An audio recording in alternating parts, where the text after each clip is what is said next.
The one time in our history the 25th Amendment could have been used was in 1919. This is when President Woodrow Wilson had a devastating stroke.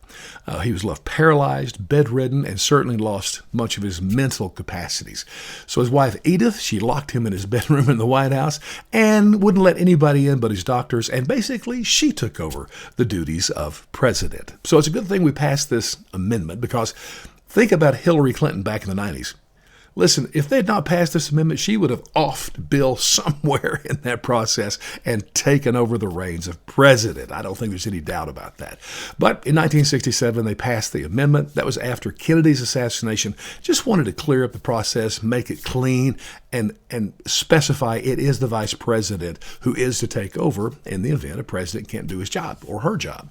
And obviously, a dead person, I think we can all agree, cannot do the job of president. Now, I know in Chicago Democrat policies, dead people can be involved in politics, for some time. But nationally, I think we can fully agree that a dead person can't do the job. But see, here's the deal. So Democrats are threatening to invoke the 25th Amendment against Donald Trump. Listen, he's not mentally incapable nor physically incapable. We all know that. So my question is, do you really want to go after him with this? Because guess what?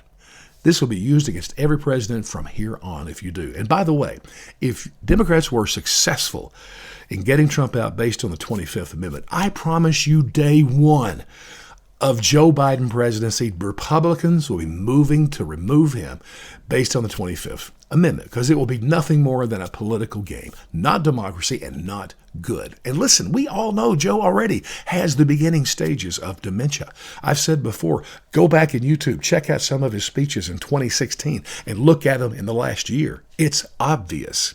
And even crazier, it comes from the left, not even Republicans. Because listen, I've known Joe my whole life. I remember when he ran for president back in the 80s.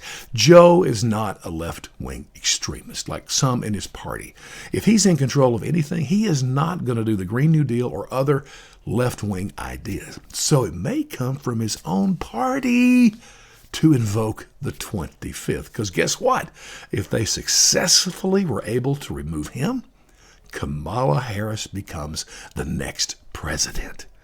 Oh, just let that sink in for a while. And believe me, Kamala Harris will do the bidding of the left extremists in the Democrat Party. There's no question about that.